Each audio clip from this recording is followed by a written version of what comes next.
राज्यात 10पेक्षा जास्त कर्मचारी कार्यरत असलेल्या सर्व शासकीय, निमशासकीय कार्यालय तसेच खासगी आस्थापनांनी महिलांच्या लैंगिक छळ प्रतिबंधासाठी अंतर्गत समिती स्थापन करणे कायद्याने अनिवार्य आहे. या नियमांचे पालन न करणाऱ्या संबंधित मालक किंवा प्रमुखांवर दंडात्मक कारवाई करण्यात येणार असल्याची माहिती महिला व बाल विकास विभागाच्या आयुक्त नयना गुंडे यांनी दिली आहे. कामाच्या ठिकाणी महिलांना सुरक्षित, सन्मानजनक आणि भेदभावमुक्त वातावरण मिळावे हा या निर्णयामागील मुख्य उद्देश आहे. कामाच्या ठिकाणी महिलांचा लैंगिक छळ रोखण्यासाठी केंद्र सरकारने लागू केलेल्या लैंगिक छळ प्रतिबंध, मनाई आणि निवारण अधिनियम 2013 अर्थात पॉश कायदा 2013 अंतर्गत ही तरतूद करण्यात आली आहे. या कायद्यानुसार 10 किंवा त्यापेक्षा अधिक कर्मचारी असलेल्या प्रत्येक कार्यालयात अंतर्गत समिती स्थापन करणे बंधनकारक आहे.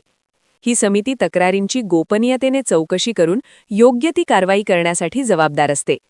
अंतर्गत समिती स्थापन न केल्यास संबंधित आस्थापनाच्या प्रमुखावर किंवा मालकावर 50,000 रुपयांपर्यंत दंड ठोठावला जाऊ शकतो.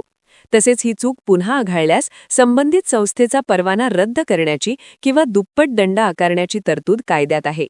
त्यामुळे सर्व आस्थापनांनी या नियमांचे काटेकोर पालन करणे आवश्यक आहे.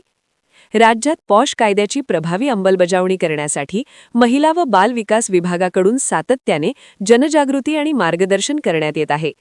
स्थापन केलेल्या अंतर्गत समितीची सविस्तर माहिती केंद्र सरकारच्या शी बॉक्स या ऑनलाईन पोर्टलवर अपलोड करणेही अनिवार्य करण्यात आले आहे. https://shebox.wcd.gov.in या संकेतस्थळावर समितीची नोंदणी केल्यास तक्रारींचे निवारण, त्यावर देखरेख आणि आवश्यक ती कार्यवाही सुलभ होण्यास मदत होणार आहे. कामाच्या ठिकाणी महिलांच्या सन्मानाचे आणि सुरक्षिततेचे रक्षण करणे ही केवळ कायदेशीर जबाबदारी नसून सामाजिक कर्तव्य देखील आहे. लैंगिक छळाच्या घटनांना आळा घालण्यासाठी प्रत्येक संस्थेने जागरूक राहून कायद्याच्या तरतुदींचे पालन करणे गरजेचे आहे.